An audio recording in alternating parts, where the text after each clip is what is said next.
Okay. Hello guys, just an update on this tank. So this tank's been running now for more than a year. Obviously, you can see how large they are. I started with 4 Azorius, 1 passed away, the runt of the group, the rest just grew big. I can't find the other one, could be hiding. And yeah, look at how the size of this ones. Now again, I'm not a expert in sexing these guys, but I think I have 2 females and 1 male, although I haven't seen any courting rituals, mating calls.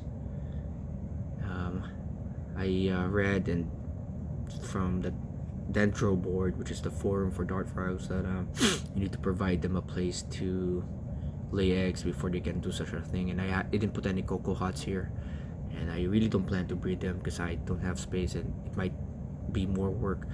And from what I understand is the females are more aggressive, so yeah, no plans to breed them.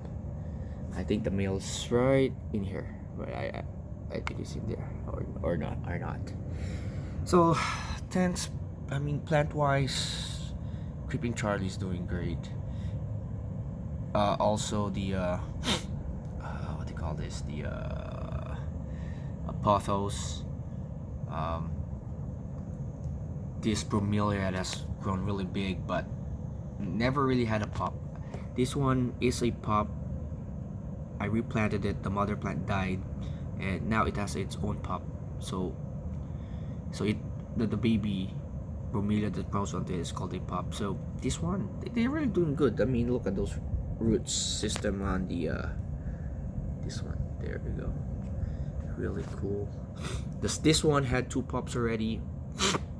Doesn't really have those purple reddish colors, but is providing a lot of pups for me, or only twice at least. And I want to also get a video of the morning gecko, but it's very good at hiding right now. Recently I did a trim and kind of freaked it out. Before, I mean, I can feed it and it won't run away, but you can see all that poop, that's all his or her, because from what I understand they're all females. And I did a video about planting chia seeds. It was cool at first, but they all died. Remember, I don't have any ABG substrate here, it's just lava rock. Again, I'm not really into, I mean, lava rock is cheaper if you don't want to use plants that require very nutritious substrate. Then you don't, I mean, lava rock works. So it's lava rock and lava rock. I have a what do you call this, a false bottom, a lava rock, and then sphagnum moss, and then leaf litter. That's all what my substrate is. And again, the Creeping Charlies are doing fine. Another thing that I wanna make a video of is this guy's springtails. So chia seeds grew, some of them stuck on the glass, and I was thinking that it will look bad, but for 2 weeks they've ate the chia seeds or the plants that grew, the sprouts, and these are really good cleaners. I only bought a canister from Joshua's Frogs. It's full of these springtails and the charcoal. Got another container, took half of the charcoal, put it in there, and for a year now that's the only ones I'm using. I know a lot of people also use this isopods, but they're expensive, and I'm not sure if they will thrive. And I think they will, but they're expensive. So these guys will do well. I mean, for me, I don't need the isopods. I don't need to spend more. I think it would be great, but these guys are doing really well. I used them maybe I add more maybe every 2 weeks. That's all, every 2 weeks. And yeah, and they're very easy to propagate, or I mean, what's the breed, or I just use yeast. And yeah, this tank's been doing really well.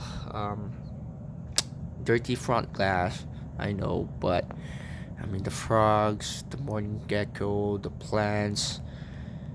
Very happy. Um, so again, very simple build. Just use lava rock. Never drain this tank. Only mists this tank maybe every 2-3 days. And if anyone is curious how to uh, mist a tank, um, or what's the schedule, you can read on search in Dendro board about misting schedules. And the very important thing is it doesn't need to be too wet. You know, moist is good, but some people are overdoing it. And in my case, it's this one's doing really well. I'm not using automatic misters. I know, maybe once a month I do a like a rain shower type of thing, just really keep everything wet. But after that, just keep things moist. Okay, so thank you. Bye.